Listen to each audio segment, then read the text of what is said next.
A woman, abandoned and pregnant, humiliated by the man who once vowed to love her. A billionaire, ruthless yet strangely protective, suddenly declares her unborn child as his own, on live television. Betrayal, scandal, and a love story born from ashes. What truth hides behind this shocking revelation? The bright lights of the studio cameras cut across the stage, bathing the polished floor in a glare that seemed to stretch for miles. It was supposed to be an ordinary business interview, a live broadcast about investments, philanthropy, and the future of innovation. Nobody watching expected the evening news to transform into the most explosive scandal of the year. But drama rarely announces itself politely. It arrives like a storm, tearing through reputations and leaving entire families trembling in its wake. And in the middle of that storm stood Claire Matthews, a young woman with trembling hands and a belly round with life.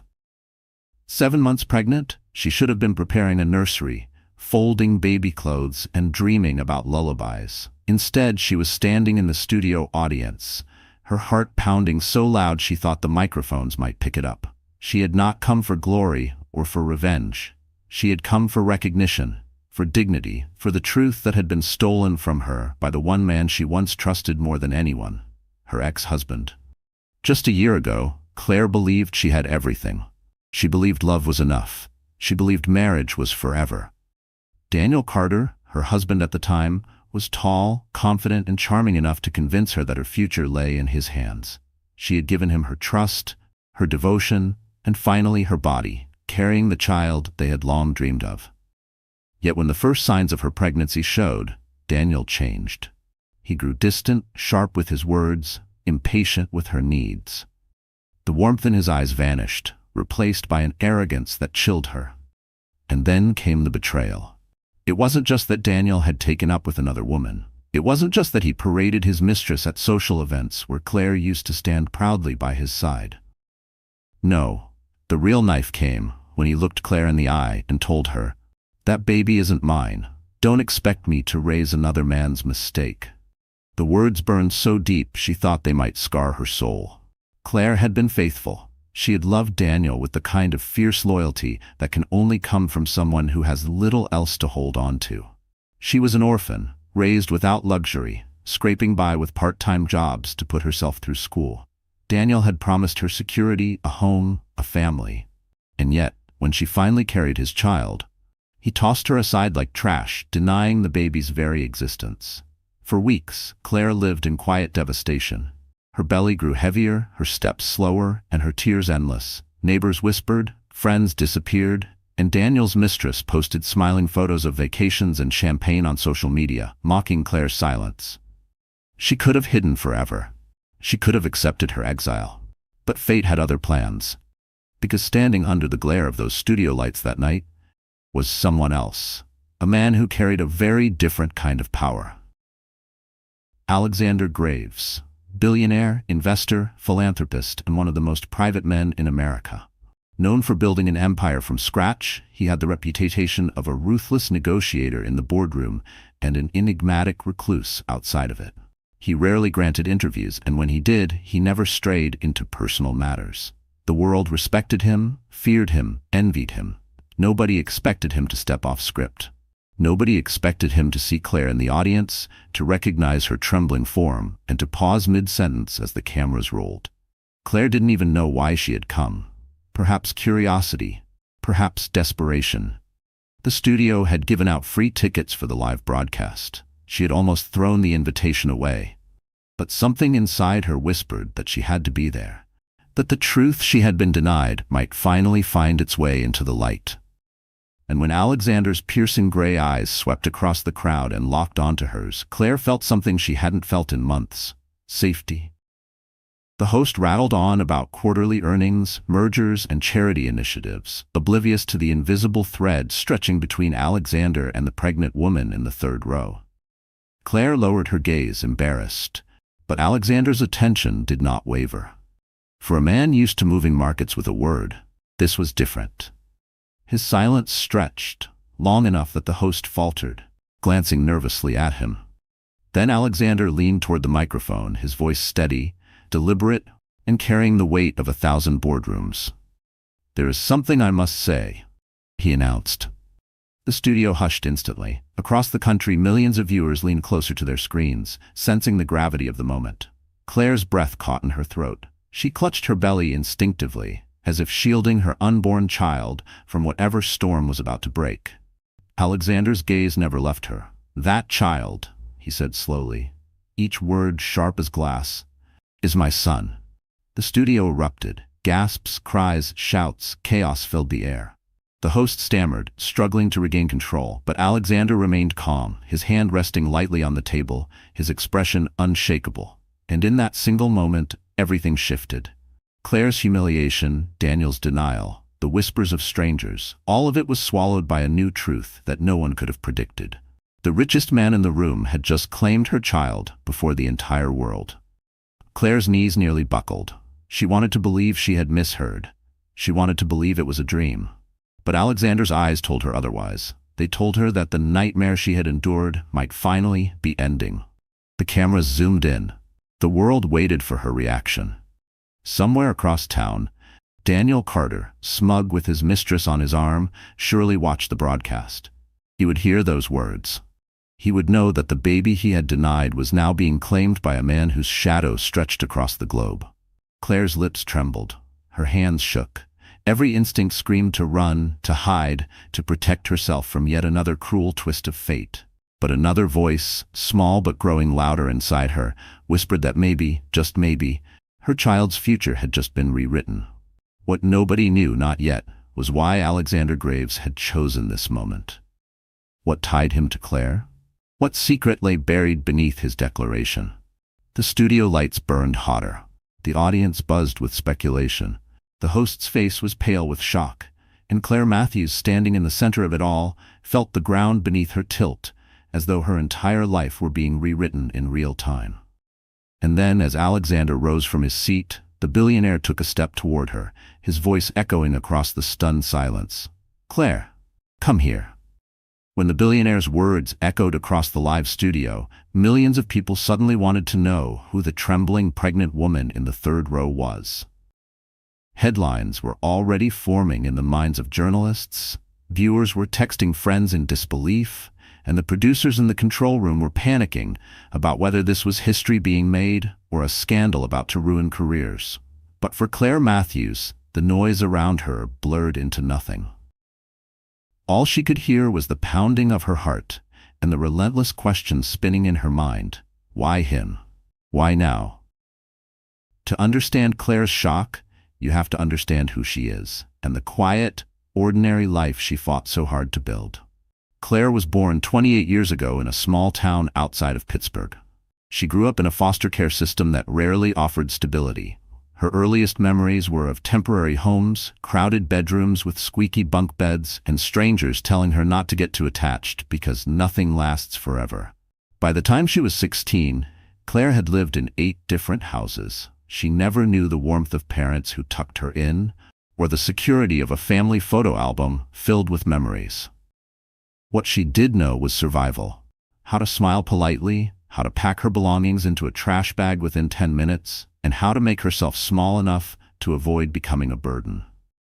Yet, despite the instability, there was something resilient in her spirit. Teachers noticed it. She was the kind of student who stayed after class, who asked for extra worksheets, who quietly collected scholarships like stepping stones across a river. She dreamed of escaping, of finding something permanent, something that could never be taken away. At 19, she enrolled in community college, working nights as a waitress to cover tuition. Life wasn't glamorous, but she carried herself with a quiet dignity that made people underestimate how much pain she had endured. Her laugh was soft but genuine, her eyes gentle but often tired.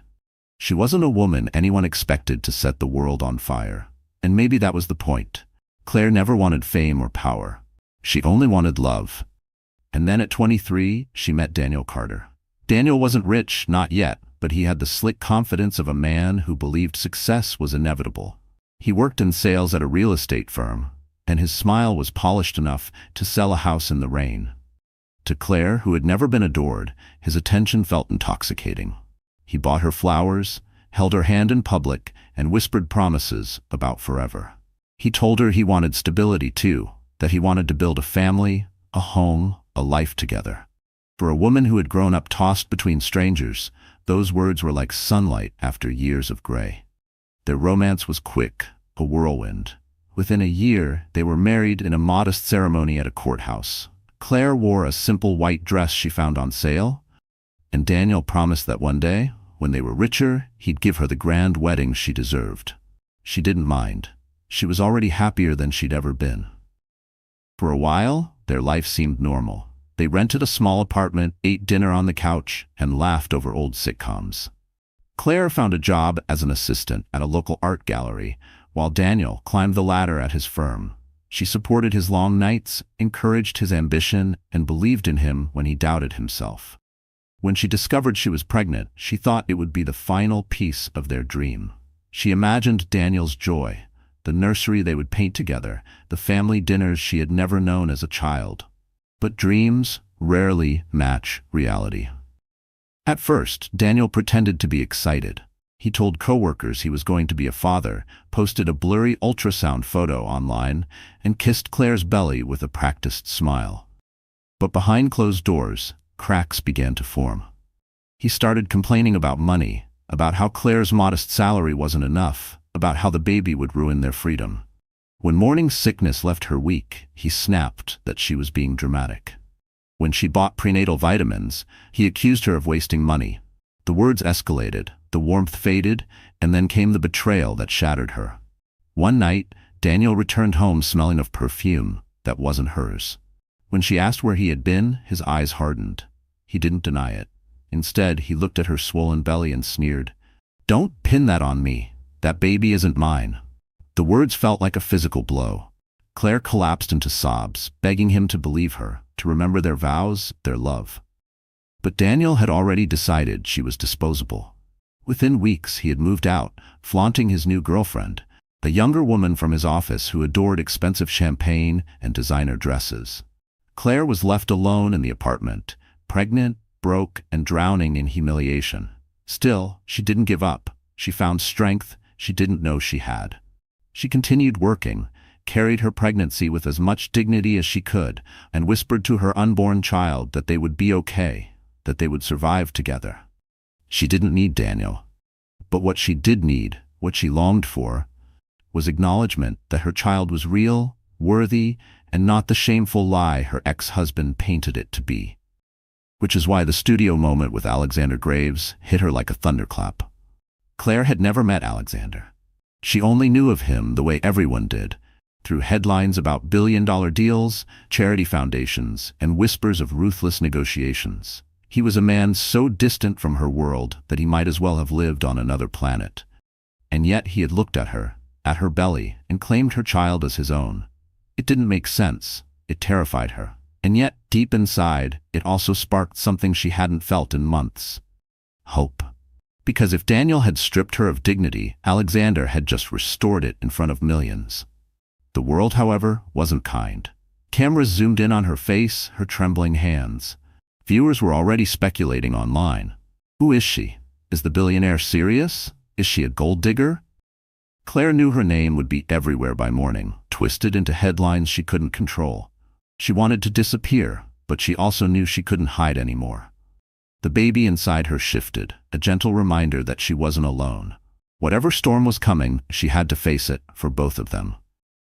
And as Alexander extended his hand on live television, inviting her forward, Claire realized this was the moment that would define the rest of her life. She could run from the cameras, or she could walk toward the most powerful man in the room and demand the truth the world suddenly believed belonged to her. Her next step would either save her or destroy her completely. The studio was never meant to hold this kind of tension. It was designed for polished interviews and rehearsed applause, not for revelations that would set the entire country buzzing. Rows of bright spotlights glared down on the stage, making the room feel hotter than it was. The air smelled faintly of coffee from the green room and the metallic tang of expensive equipment. Producers in headsets whispered frantically to one another behind glass walls, their voices rising with every second the billionaire went off script. This was the set of the Business Hour Live, one of the most watched financial talk shows on television. Typically, the program was a polite dance of economics, philanthropy, and stock predictions. Tonight, though, the atmosphere was more like a battlefield. Every camera lens seemed to tremble as it tried to capture Alexander Graves, the man known for never revealing more than he wanted, suddenly declaring a pregnant stranger's child as his own. For the audience, the evening had started routinely enough. They'd been ushered in, asked to clap when the applause sign flashed, and offered complimentary bottled water. Most of them were business students, interns, and curious professionals who had signed up weeks ago for the chance to see the elusive billionaire in person. They expected to take notes about investments, maybe post a photo on social media to show they'd been in the same room as one of the richest men alive. None of them expected to become witnesses to history. The host, Richard Hale, was a man who prided himself on control. With salt and pepper hair and a voice that could soothe or provoke depending on the segment, he had built a career on staying calm under pressure. Yet, now, his face was pale, his cue cards trembling slightly in his hands. He was watching his program spiral away from him, and there was nothing he could do. Every instinct told him to cut to commercial, but the ratings spike flashing on the monitor in front of him made the producers hesitate. The numbers were skyrocketing. People weren't changing the channel, they were glued to the chaos. And then there was Claire. She sat in the third row, surrounded by strangers, her palms slick with sweat. The chair beneath her felt too small, the lights too harsh. She could feel eyes boring into her as whispers spread across the audience. Every camera angle now seemed to point in her direction. She had walked into this room anonymous. She was leaving infamous. The baby inside her shifted, a soft kick against her ribs, as if reminding her that she wasn't just one woman caught in a scandal. She was a mother carrying a future. That thought anchored her, kept her from fainting under the pressure. Alexander, meanwhile, stood at the center of it all. The billionaire was calm, composed, even as the world erupted around him. He had always thrived in environments where others panicked. In negotiations, he waited for competitors to lose their composure before striking. Tonight was no different, though the stakes were not money or contracts but something far more human, the claim of a child. The studio's decor seemed almost mocking in its ordinariness. Behind the stage was a large LED screen displaying graphs and stock tickers, a reminder of the financial world this show usually celebrated. The furniture was sleek but minimalist, black leather chairs, a polished glass table, a backdrop of skyscrapers projected on the wall. It was the perfect stage for corporate talk, not for personal confessions that would shake headlines for weeks. The contrast between the sterile setting and the raw human drama unfolding was almost unbearable. Every detail of the room, the gleam of the lights, the scratch of the microphone, the uneasy shuffle of audience members, seemed heightened. It was as though the universe had chosen the most unlikely stage for the most explosive truth.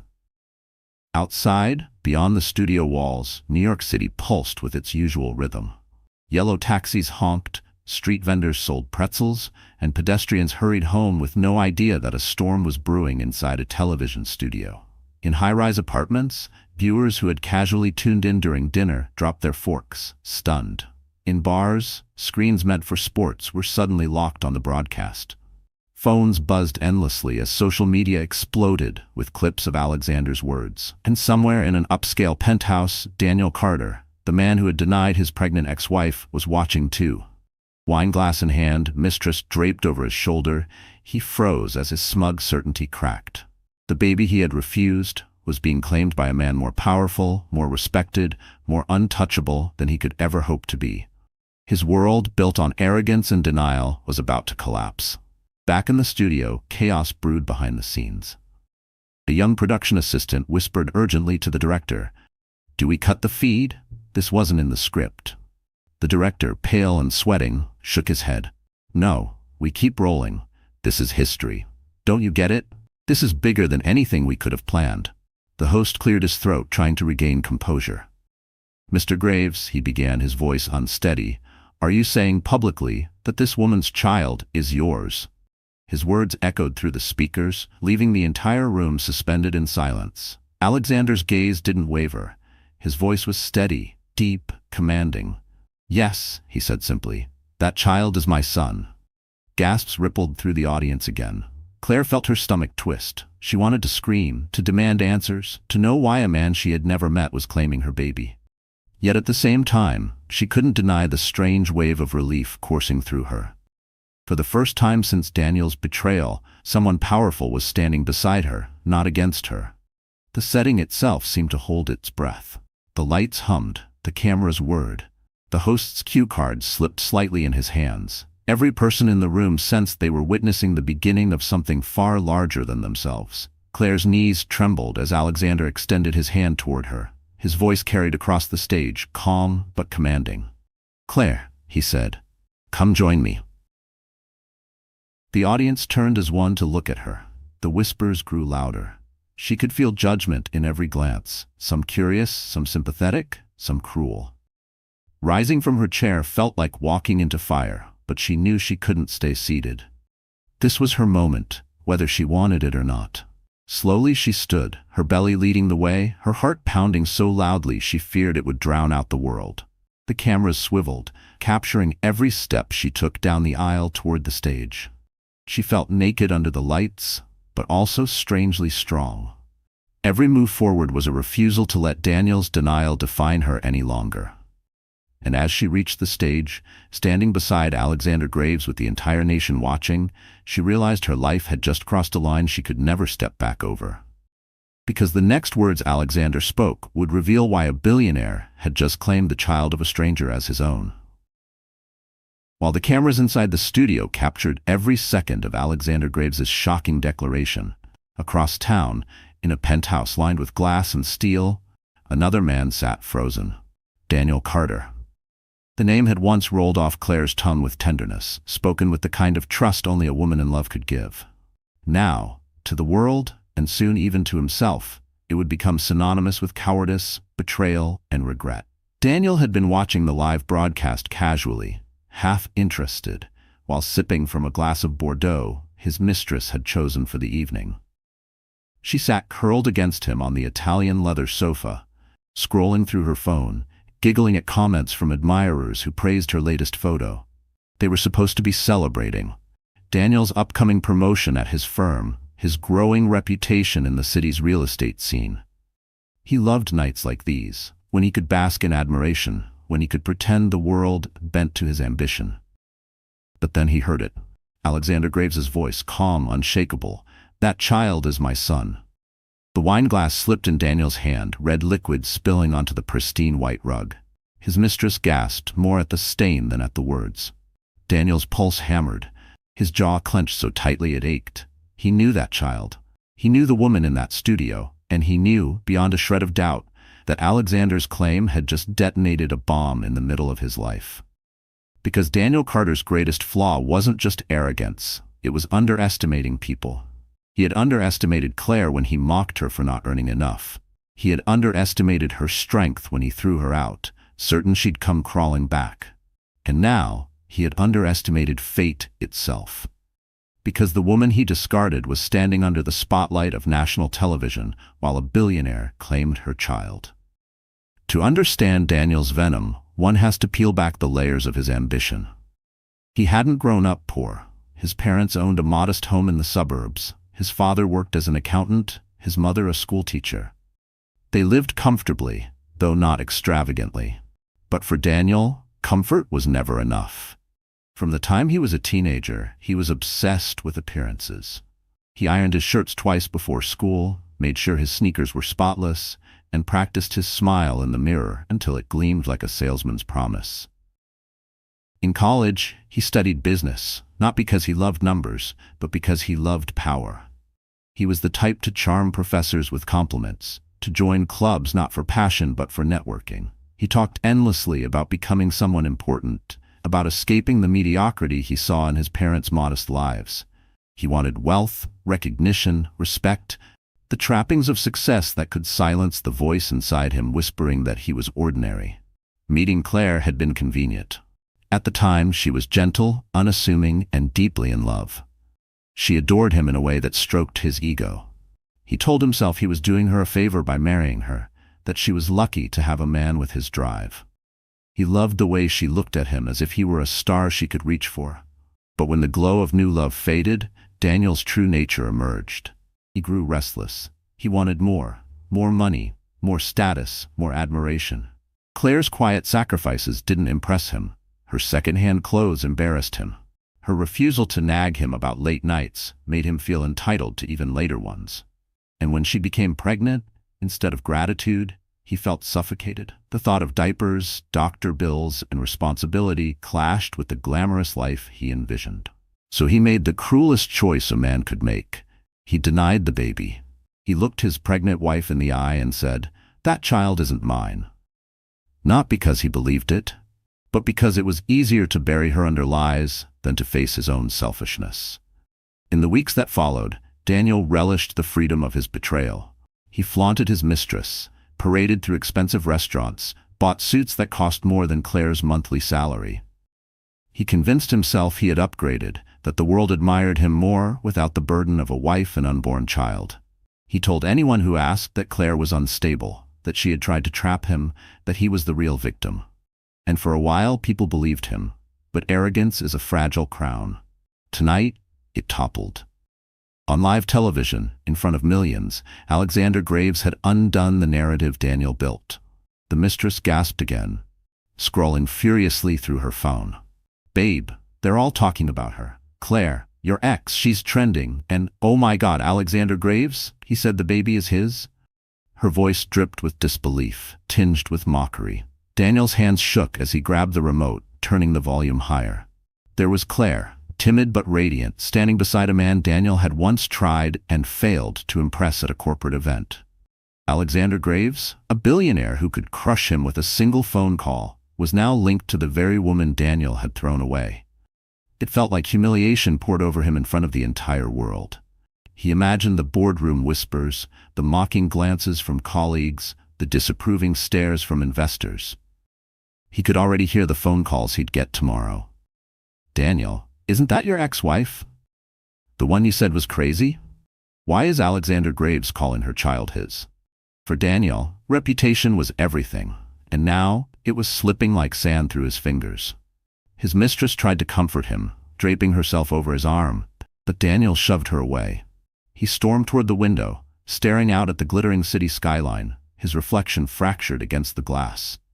Rage boiled inside him, not just at Alexander, but at Claire.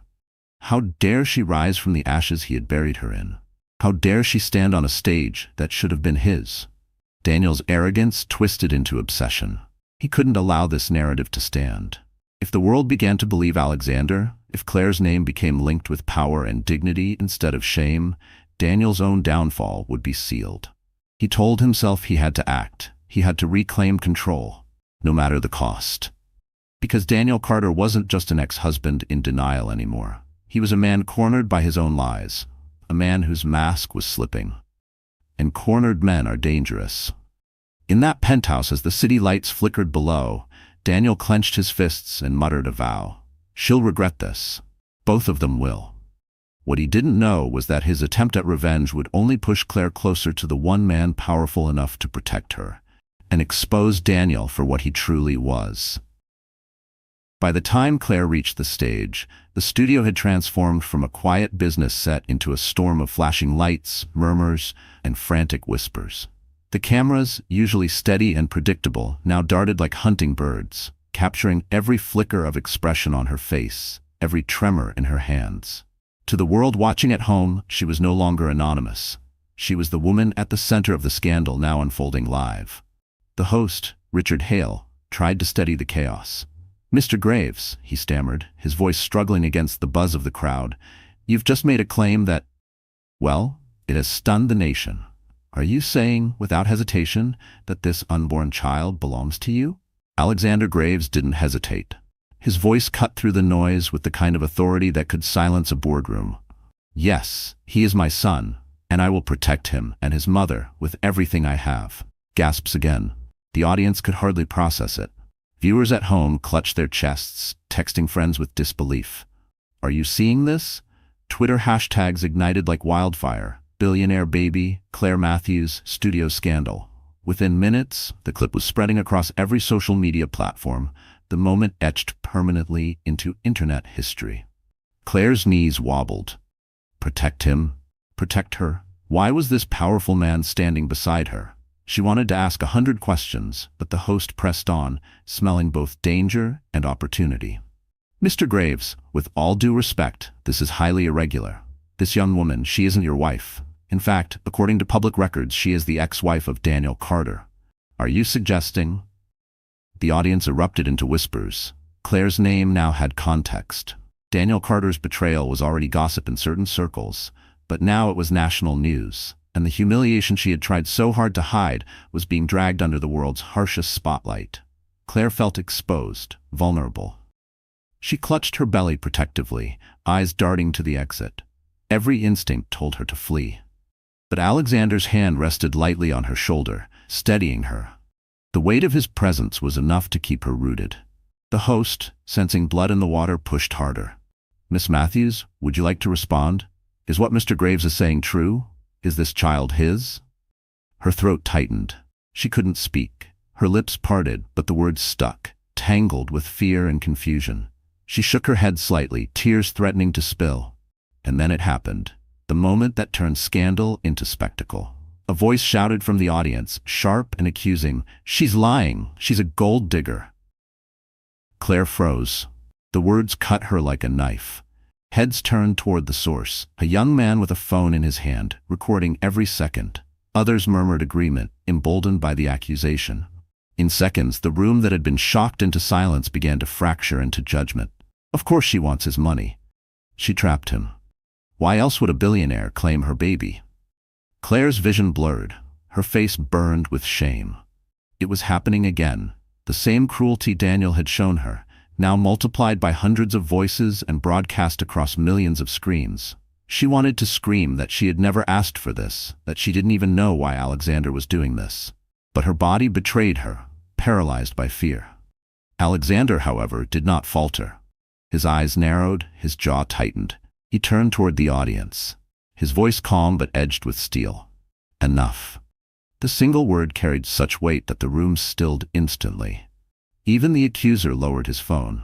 Alexander stepped forward, his gaze sweeping across the studio like a warning shot. You dare call her a liar? You dare insult the mother of my child while hiding in the shadows of a crowd? The accuser shrank back into his seat, silent. The atmosphere shifted, a mixture of awe and unease, but the damage was done. The whispers wouldn't stop at the studio doors. By the next morning, tabloids would run screaming headlines. Pregnant ex-wife exposed on live TV. Paparazzi would camp outside her apartment. Strangers would dig into her past, twisting every detail into gossip. And in the middle of it all, Daniel Carter watched from his penthouse, his smirk returning. Perfect, he muttered, swirling his wine. Let her drown in the scandal. Let Graves burn with her. He didn't realize that his own downfall had already been set in motion. Back in the studio, the host cleared his throat again, desperate to regain control. Mr. Graves, the public deserves clarity. How do you explain this? Are you admitting to an affair with Miss Matthews? Is this child the result of some secret relationship? Claire's heart stopped. The word affair stabbed her. This wasn't what she wanted. She didn't want to be painted as someone who betrayed, who schemed, who manipulated. Her child deserved better than to be branded a scandal before even taking his first breath. She shook her head, finally finding her voice. No, I don't know why he's saying this. Her words trembled, but they were true. The host seized on it like a predator. So you deny it? You're saying Mr. Graves is lying? Claire's eyes darted to Alexander. His expression was unreadable, his gaze steady. He leaned into the microphone, his tone final. No, she is simply afraid, but the truth cannot be denied. That child is mine, and anyone who dares question it will face me. The audience gasped again. Claire's legs wavered beneath her, but Alexander's hand held her upright. She felt like she was caught in a storm, and yet somehow sheltered at the same time. The scandal had officially erupted. By the time she returned home, there would be cameras outside her door. Her name would be trending worldwide. Her reputation, her dignity, her safety, all of it had been ripped open for the world to dissect. And yet, deep inside, a tiny flame flickered. For the first time since Daniel had abandoned her, someone powerful had stood beside her instead of against her. She didn't understand his motives, but she couldn't deny the relief that washed over her. Still, the fear remained. She knew the world could be crueler than any one man. And tonight, that cruelty was coming for her and her unborn child. What she didn't know was that this very scandal would unlock a secret Alexander had been carrying for years, and that revelation would change everything. The scandal didn't end when the cameras cut. If anything, it grew louder the moment the studio lights dimmed. Claire Matthews left through a side door that evening, escorted by 2 security guards who shielded her from the swarm of reporters outside. Flashes from cameras painted the night in blinding bursts of white, each one capturing her tears, her swollen belly, her trembling steps. Every photo was a headline waiting to happen. By the time she slipped into the back seat of a waiting car, Claire was no longer just a woman. She was a story, dissected by millions of strangers who didn't know her name the day before. The ride home felt endless. The car moved through New York's streets, past glowing billboards and bustling crowds. But Claire saw none of it. She sat pressed against the window, silent, her hands clutched protectively over her belly. The baby kicked once, a gentle reminder of life inside her, but it only made the ache in her chest heavier. Her phone buzzed endlessly in her purse. Dozens of missed calls, hundreds of messages. Former coworkers, distant friends, even foster siblings she hadn't heard from in years. All of them wanted to know if it was true. Some messages were sympathetic, others cruel. The internet had already chosen sides, branding her either a victim or a manipulator. By the time the car stopped outside her modest apartment building, Claire was shaking. The driver hesitated, glancing at the mob of reporters gathered at the front entrance. "Miss, maybe you should stay somewhere else tonight," he said softly. Claire swallowed hard.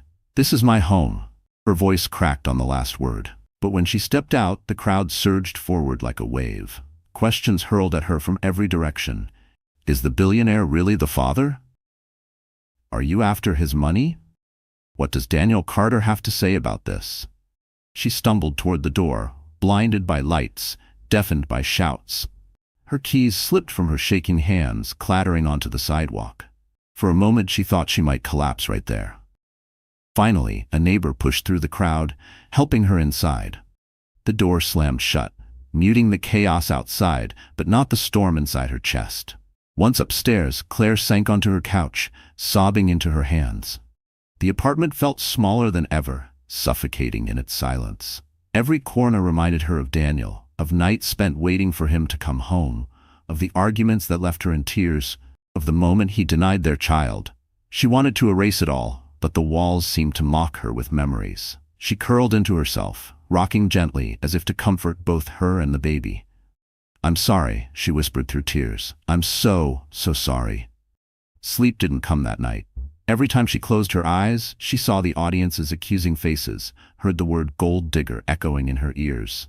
At dawn, she finally dragged herself into the bathroom. Her reflection startled her. Pale skin, red eyes, hair tangled from stress. She barely recognized herself. By mid-morning, the headlines were everywhere. Billionaire claims pregnant stranger's baby. Who is Claire Matthews, from foster care to Fortune spotlight? Ex-husband denies paternity, now what? Her picture was plastered across news sites, gossip blogs, and morning shows. Strangers debated her life as if it were entertainment. Some defended her, calling her brave. Others tore her apart, branding her manipulative, accusing her of trapping a billionaire. Claire shut her laptop, nausea rolling through her. She couldn't eat. She couldn't breathe without feeling the weight of judgment pressing down. That afternoon, the breaking point came. She had ventured into the hallway to pick up her mail when she heard them, 2 neighbors whispering just loud enough. "Did you see her on TV? What a mess." "She's probably just after the money. Poor baby." The words sliced through her. She rushed back into her apartment, slamming the door, pressing her back against it as sobs shook her body. She slid down to the floor, clutching her belly. "I can't do this," she whispered. "I can't." For hours, she sat in darkness, blinds drawn, ignoring the phone that wouldn't stop buzzing. Her body ached, her mind spiraled. She thought of running, disappearing into another city, another life, somewhere nobody knew her name. But even that dream collapsed when she realized the paparazzi would follow her anywhere. She was trapped. As night fell, exhaustion finally pulled her into restless sleep. Dreams blurred with memories. Daniel's sneer, the audience's whispers, Alexander's steady hand on her shoulder. She woke in the early hours, sweat dampening her forehead, her heart racing.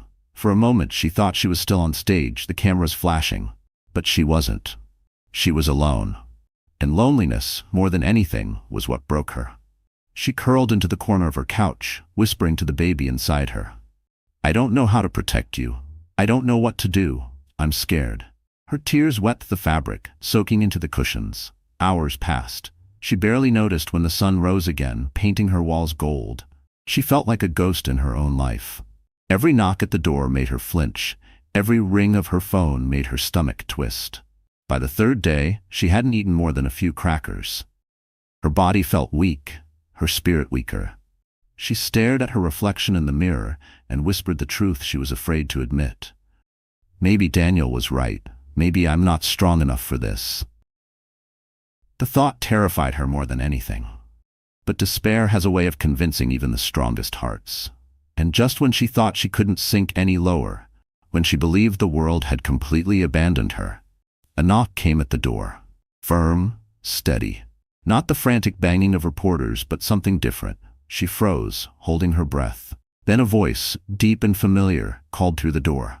"Claire, it's me. Open up." Her heart stopped. She knew that voice. It was Alexander Graves, and the words he was about to say would pull her out of the darkness, or drag her deeper into a storm she couldn't escape. The knock at the door echoed through Claire's apartment like a drumbeat. For a long moment she couldn't move. She sat frozen on the couch, her body weak from days of crying, her mind clouded with fear. She told herself she had imagined it, that her exhaustion had conjured the sound. But then it came again. Firm, steady, deliberate. "Claire, it's me. Open up." Her pulse quickened. She knew that voice. The same voice that had silenced an entire studio. The same voice that declared her child was his. Alexander Graves. Her first instinct was to stay hidden. She didn't want him to see her like this, hair tangled, eyes red, spirit broken. But something deeper pushed her forward. Curiosity, desperation, a flicker of hope she couldn't quite extinguish. Slowly she rose, padded to the door, and pressed her palm against the wood as if to steady herself. "Why are you here?" she whispered, though he couldn't hear. "Claire," he said again, gentler this time. "Please." Her fingers fumbled with the lock. The door creaked open, and there he stood. Tall, immaculately dressed in a charcoal suit, but with a softness in his eyes she had never seen in the cold photographs of business magazines. For a moment, neither of them spoke. Then Alexander stepped inside. His gaze swept the small apartment, taking in the clutter, the drawn blinds, the untouched meals on the table. He said nothing, but Claire felt the weight of his silence, concern, judgment, maybe both. "I don't understand," she blurted, her voice hoarse. "Why are you doing this? Why did you say that on live television? You don't even know me." Alexander's jaw tightened. He ran a hand through his dark hair, a rare crack in his controlled demeanor. "Because," he said finally, "I do know you." The words stunned her. She stared at him, confused. "What are you talking about?" He sank into the armchair across from her, his posture straight but his eyes distant, as though he were weighing every word. When he spoke again, his voice was low, steady. "Years ago, before the world knew my name, I was just a man clawing his way out of poverty. My family had nothing, no connections, no safety net. My father died when I was 12. My mother worked herself to the bone, but some nights we went to bed hungry. I carried that shame with me. Every deal I made, every risk I took, it was all to bury that boy who never had enough." Claire listened, stunned. She had never imagined the billionaire's life beginning in hardship. He continued, "When I was 17, my mother got sick. I couldn't afford doctors, so I took any job I could, construction, deliveries, anything. I thought I was alone. But then one night, at a shelter where my mother was resting, I saw someone. A girl. She was younger than me, maybe 15. She had the same look in her eyes I carried, loneliness, fear, but also strength. She was sitting on a cot, clutching a worn backpack like it was her lifeline. Claire's breath caught, memories stirred, blurry, half forgotten, but real. She remembered that night. A boy with tired eyes had given her half of his sandwich, told her not to give up, that life could still change. She had never forgotten the kindness, though she had convinced herself it was a dream. That girl, Alexander said softly, meeting her gaze. Was you, Claire? Her hand flew to her mouth. Tears welled in her eyes. No, that can't. But it could. The memory was real. The kindness was real. I recognized you the moment I saw you in the studio, he admitted. I couldn't believe it. The girl who once reminded me not to give up was standing there, abandoned, accused, humiliated. I couldn't stay silent. I owed you more than that. Claire's knees weakened. She sank into the couch, overwhelmed. All this time she had believed Alexander's declaration was a mystery, maybe even a cruel trick. But now the truth unfolded. He wasn't a stranger. He was a ghost from her past, carrying gratitude and guilt in equal measure. But the child, she whispered. Why would you claim him? He isn't yours. Alexander's expression softened. No, biologically, he isn't. But blood isn't the only thing that makes a family, Claire. I know what it means to be denied, to grow up without protection. I will not stand by and watch your child suffer that fate. Not when I have the power to change it. Her tears fell freely now. She wanted to believe him, but doubt lingered. People think I'm using you. They think I'm lying. His voice hardened. Let them think what they want. I've built empires on the doubts of others. I don't answer to gossip. I answer to truth. And the truth is, you're not alone anymore. The words struck deep, carving through the layers of pain Daniel had left. For so long, Claire had carried everything alone. Her childhood scars, her broken marriage, her pregnancy.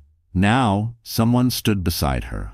Someone powerful enough to silence the voices that tormented her. But with hope came fear. What about Daniel? She asked, her voice trembling. He'll never let this go. Alexander's eyes darkened. Then he'll learn what happens when a man tries to destroy what isn't his. Silence settled between them, heavy but protective. For the first time in months, Claire felt the smallest seed of safety taking root. Still, a question gnawed at her. Why now? Why risk everything for me? Alexander leaned forward, his gaze unwavering. Because you once gave me hope when I had none. Because I refused to let your child grow up believing he is unwanted. And because, Claire, I don't believe in coincidences. We crossed paths again for a reason. Her heart raced.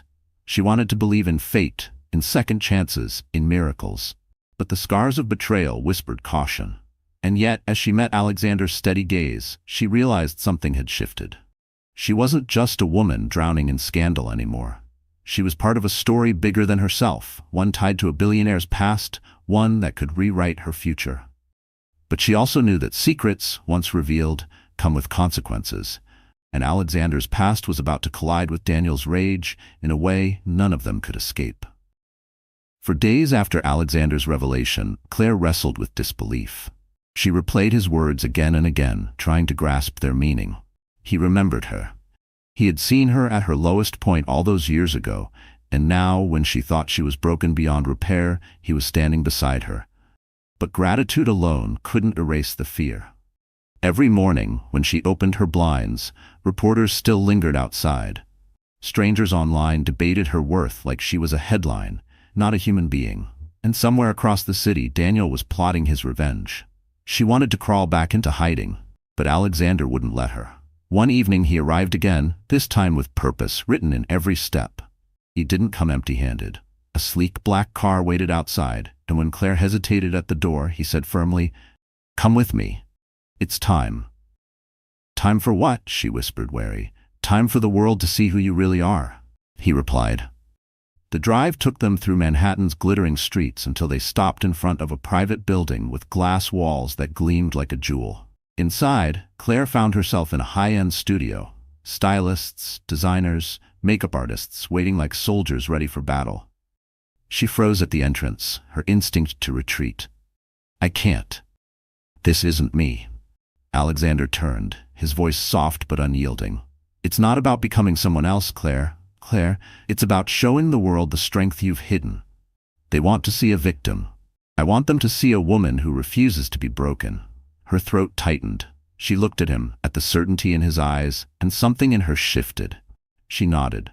The transformation began slowly. Her hair, once tangled from nights of crying, was washed, brushed, and styled until it cascaded in soft waves. Her face, pale and tired, was touched with subtle makeup that highlighted her natural glow. A designer held out dresses, elegant but powerful. After some hesitation, she chose a deep navy gown that hugged her figure without hiding her pregnancy, a symbol that she would not be ashamed of the life growing inside her. As she stood before the mirror, she barely recognized herself. Gone was the broken woman hiding in shadows.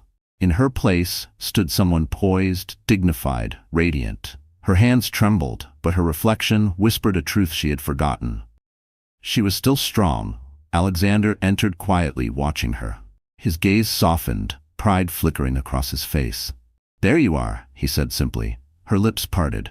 "Do you really think this will change anything? They'll still judge me. They'll still call me names." "They will," he admitted, "but they'll also see you differently. You've been surviving, Claire. Now it's time to start living." The next day, Alexander arranged an appearance, not on a gossip show, but at a charity gala supporting single mothers, one of his long-standing initiatives. It was the perfect stage, one that would allow Claire to step forward not as a scandal, but as a woman with dignity. Walking into the grand ballroom was overwhelming. Chandeliers glittered overhead, crystal glasses clinked, and cameras flashed. For a moment, Claire faltered, her old fears returning, but Alexander's hand on her back steadied her. "You belong here," he whispered. And for the first time, she believed it. The crowd turned as they entered. Whispers rippled through the room, but this time, they weren't sharp daggers of judgment. They were astonished murmurs. Claire wasn't the tear-stained woman fleeing reporters anymore. She was luminous, composed, carrying herself with quiet grace. When Alexander introduced her to influential guests, he didn't hesitate. "This is Claire Matthews," he said with authority. "The strongest woman I know, the mother of my son." The words sent another wave through the crowd, but Claire no longer shrank from it. She lifted her chin, met their eyes, and smiled faintly. For once, she didn't feel ashamed of her story. She felt seen. Later, as she stood alone near the balcony, gazing out at the city lights, a woman approached her. She was older, dressed elegantly, and her eyes held warmth. "My dear," she said gently, "I was once where you are, alone, judged, afraid, but I survived, and so will you. Don't let them write your story for you." Tears pricked Claire's eyes, but this time they weren't from despair. They were from the recognition that she wasn't alone, that her struggle connected her to countless women before her. By the end of the night, something remarkable happened. Reporters didn't write about a scandal. They wrote about her strength, her poise, her transformation. Headlines shifted. Claire Matthews stuns at gala. From scandal to strength, a mother's fight. Back in her apartment, she stood before the mirror once more. Her reflection was tired, but alive in a way it hadn't been in months. She touched her belly, whispering, "We're gonna be okay. I promise." But strength isn't just about appearances. It's about resolve. And as the days passed, Claire began to embrace a new mindset. She met with lawyers to prepare for whatever Daniel might throw at her. She spoke to charities Alexander introduced her to, finding purpose in helping other women. She started to dream, not of hiding, but of building a future where her child would grow up surrounded by love, not shame. And though whispers of doubt still followed her, she had discovered something more powerful, her voice. Still, in the shadows of the city, Daniel Carter seethed. Watching news clips of Claire's transformation, his fury only grew. She was supposed to be ruined, begging for his approval. Instead, she was rising higher than ever. This time, beside a man Daniel could never compete with. And so, with vengeance burning in his veins, Daniel made his move. What Claire didn't know was that her ex-husband was about to step back into her life publicly, and his next strike would be the most humiliating yet. For weeks, the world buzzed with Claire Matthews's transformation. Her appearance at the gala had changed the narrative. No longer just a scandal, she had become a symbol of resilience, of dignity, of a woman rising from betrayal. For the first time, Claire dared to imagine a future where her child's name wouldn't be tied to shame. But Daniel Carter couldn't stomach it. He had watched the news segments, seen the photographs of her glowing beside Alexander Graves. Every headline that praised her felt like a dagger to his pride. His colleagues whispered behind his back, investors pulled away, and his mistress abandoned him when the attention soured. His empire of lies was crumbling, and he blamed only two people, Claire and Alexander. And so Daniel planned his revenge. The opportunity came when he was invited to a prestigious business conference, one covered by dozens of media outlets. It was the kind of event Alexander was known to attend, the perfect stage to reclaim control, or so Daniel believed. He arrived polished, his smile rehearsed, his lies sharpened into weapons. Reporters swarmed him the moment he stepped inside.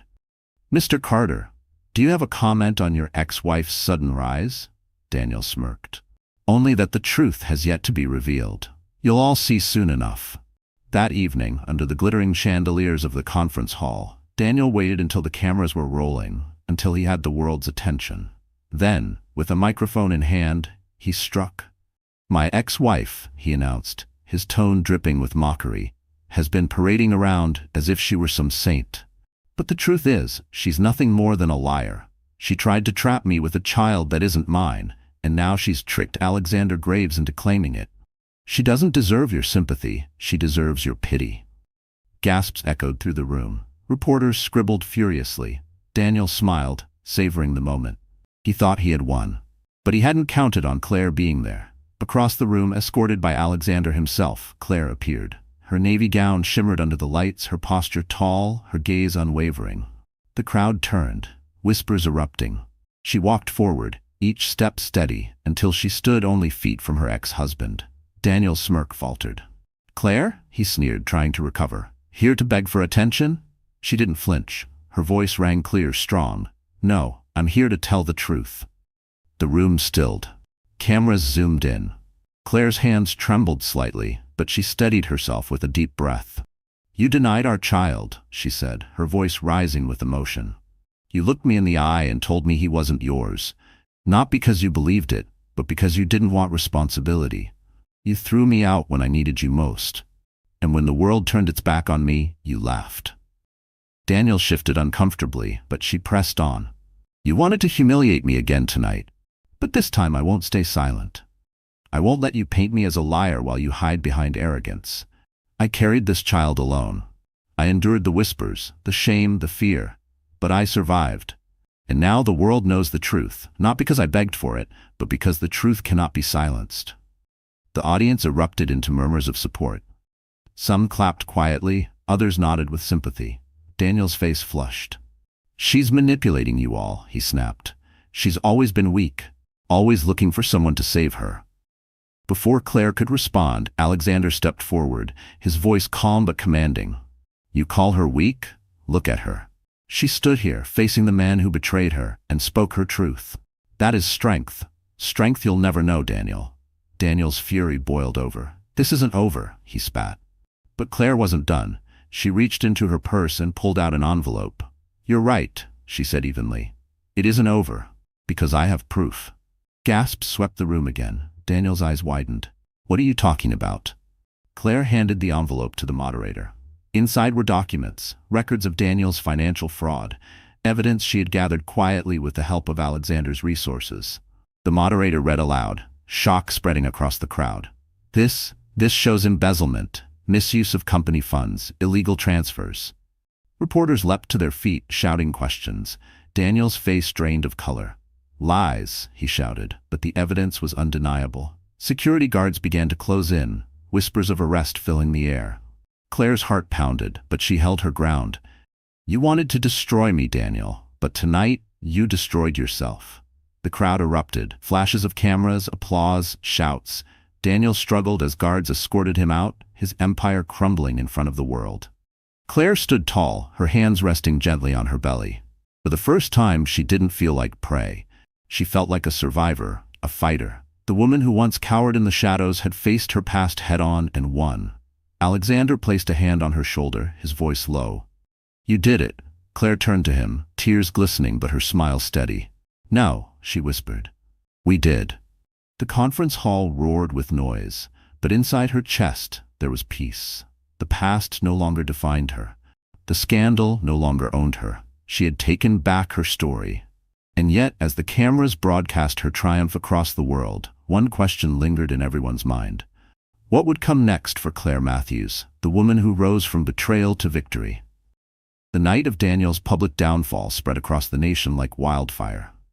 News outlets replayed the footage of his humiliation on loop.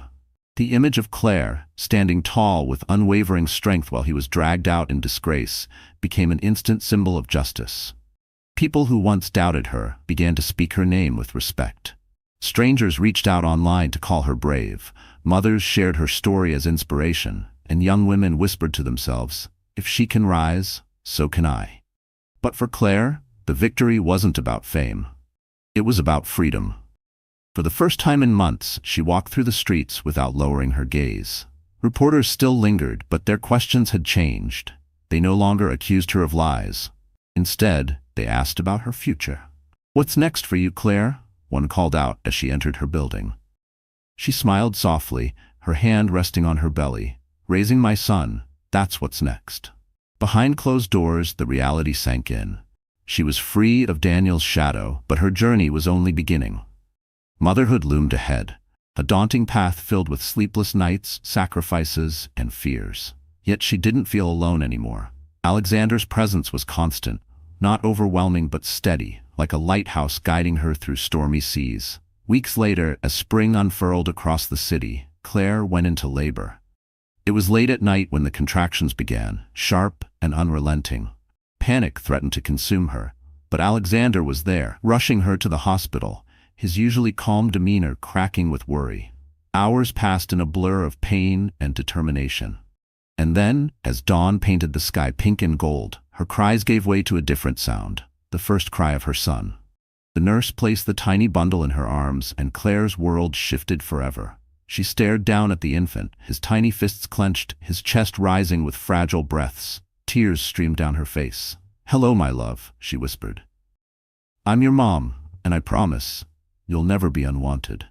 Alexander stood nearby, his eyes misting, his usually composed face soft with awe. He leaned closer, his voice gentle. "He's perfect." Claire looked up at him, exhaustion and gratitude mingling in her gaze. "He's ours," she said quietly. She hadn't meant to say it, hadn't realized how much she wanted to, but the truth slipped out. Alexander's hand brushed the baby's head tenderly. "Yes, he is ours." News of the baby's birth spread quickly. Cameras waited outside the hospital, but for once, Claire didn't care. She had something more important to focus on. She was no longer the broken woman crying in silence. She was a mother, holding the future in her arms. In the days that followed, Alexander ensured her privacy, shielding her from the press. But when they were ready, they chose to step forward together. It was another televised event, this time planned carefully. Claire, radiant though tired, sat beside Alexander, her son nestled in her arms. The host asked the question everyone wanted to know: "What does this moment mean to you?" Claire's voice trembled, but not with fear, with pride. "It means hope. It means that no matter how broken you feel, no matter how many people turn their backs on you, there is always a way forward. My son is proof that from pain can come life, from betrayal can come strength. I'm not just surviving anymore. I'm living for him." The audience applauded, some moved to tears. Alexander added, his tone steady and heartfelt, "This child is not defined by scandal. He is defined by love, and I will spend the rest of my life ensuring he knows that." The words sealed their bond in the eyes of the world. Headlines no longer spoke of scandal, but of redemption. From betrayal to family, Claire Matthews' new beginning. Months passed, and Claire embraced motherhood with resilience. There were sleepless nights, moments of exhaustion, times when doubt crept back in. But every time she held her son, she remembered the promise she made in that hospital room. He would never feel unwanted. And Alexander was true to his word. He was there for every doctor's visit, every late-night cry, every small milestone. Slowly, their bond deepened, not just as allies, but as something more. Claire found herself smiling more often, laughing at moments she never thought she'd enjoy again. She began to feel the warmth of love return, not as a fantasy, but as a reality. One summer evening, months after her son's birth, Alexander invited her to a quiet rooftop garden overlooking the city. As the sun set in fiery hues, he turned to her, his voice uncharacteristically uncertain. "Claire, you once gave me hope when I had nothing. Now I want to give you something in return. A life where you and your son are never alone. A life where love and dignity aren't luxuries, they're the foundation." Her heart raced. Tears filled her eyes, not from pain this time, but from joy. She nodded, unable to speak. And in that moment, Surrounded by the city that once judged her, Claire Matthews finally stepped into her new life. Not as a victim, not as a scandal, but as a woman who had faced betrayal, risen from it, and found love stronger than anything that tried to break her. Her story had started with rejection, with a man who denied her child, but it ended with acceptance, with a man who claimed that child as his own before the world, and with a future built on resilience and love. Claire kissed her son's forehead that night, whispering, "We made it, and this is only the beginning." Because the truth was undeniable. Women are never as weak as the world wants them to believe. And Claire's journey was proof that from the ashes of betrayal can rise a life brighter than she ever imagined. So that's how Claire's story closes, my dear friends. You're still here with us until this very moment, aren't you? If you are, it means something inside this journey touched your heart in a way words alone can't explain. Maybe it's a reminder that betrayal doesn't define us, or that love and dignity can be rebuilt no matter how broken we feel. The Stoics used to say, we suffer more in imagination than in reality. And isn't that true? Claire thought her world had ended, yet she discovered strength she never knew she had. Just like Marcus Aurelius reminded us, the impediment to action advances action. What stands in the way becomes the way. If this story moved you, don't keep it to yourself. Like, share, and subscribe so more hearts can heal together.